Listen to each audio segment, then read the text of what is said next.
ओम नमः शिवाय। आज का विषय है ईश्वर का स्वरूप। यह एक ऐसा विषय है जो सदियों से सभी धर्मों में चर्चित रहा है। ईश्वर कौन है, उसका स्वरूप कैसा है, कहाँ रहता है आदि इन गूढ़ प्रश्नों का उत्तर सभी धर्मों में, सभी धर्म ग्रंथों में अलग अलग रूप से दिया है, किंतु सबका उद्देश्य एक ही है। योग दर्शन समाधिपाद सूत्र 27 में महर्षि पतंजलि कहते हैं, तस्य वाचकः प्रणवः। तस्य अर्थात उस ईश्वर का वाचक अर्थात वाचक नाम स्वरूप प्रणव। प्रणव अर्थात ओंकार है। उस ईश्वर का वाचक, उसका नाम प्रणव अर्थात ओंकार है। यह संपूर्ण स्थूल विराट ब्रह्मांड एक ही शक्ति से निर्मित हुआ है, किंतु वह शक्ति वैज्ञानिकों के विद्युत जैसी जड़ नहीं है, बल्कि चेतन है। वही चेतन सत्ता समस्त विश्व का कारण है। जिस प्रकार वैज्ञानिक कहते हैं कि आरंभ में ऊर्जा ही थी, उसी के घनीभूत होने से पदार्थ दिखाई देते हैं तथा उनका रूपांतरण पुनः ऊर्जा में हो सकता है। ठीक इसी प्रकार की भाषा में अध्यात्म कहता है कि सृष्टि के आरंभ में एक ही चेतन तत्व था जिसे ब्रह्म कहा जाता है। यह सृष्टि उसी का फैलाव मात्र है। सृष्टि के अंत में पुनः वही क्रम शेष रहेगा।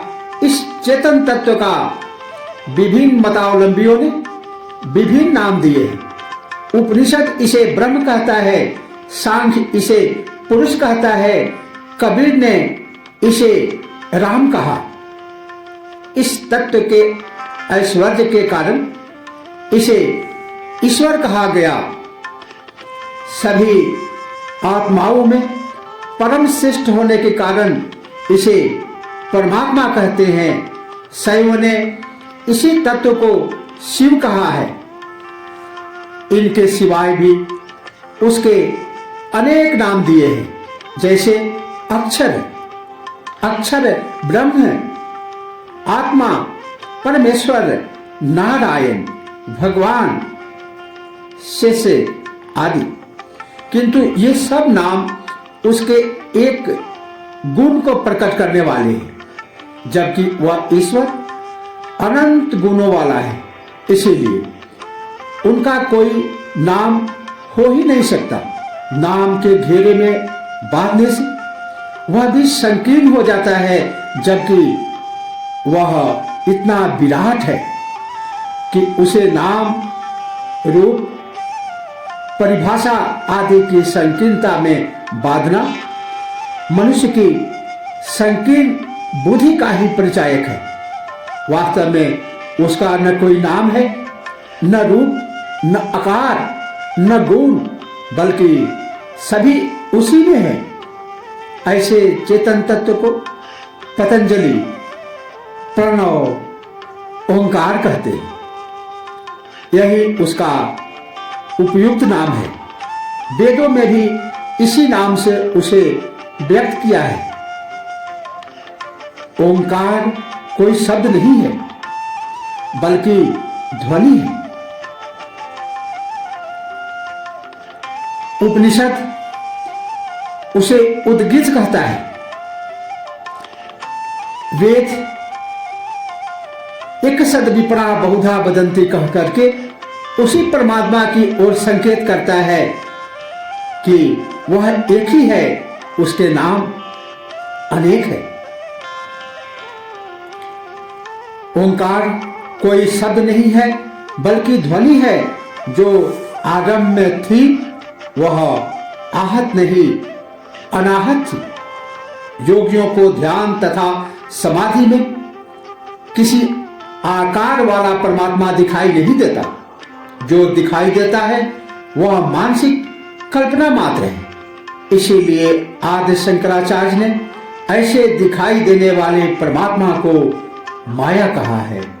उस चेतन सत्ता का कोई नाम देना उपयुक्त नहीं है, किंतु आवश्यकता होने पर अभिव्यक्ति के लिए नाम देना ही पड़े तो उसका नाम ओंकार है।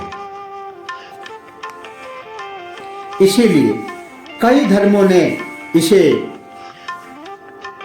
ओम, जैसे सिख धर्म में एक ओंकार नाम दिया,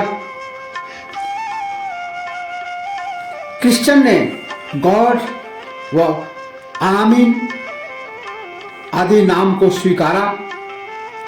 आकृतियों के नाम दिए जा सकते हैं, किंतु ईश्वर निराकार होने से उसका नाम देने से उसमें भी आकृति की भ्रांति होती है। इसीलिए सभी नाम भ्रांतिपूर्ण है।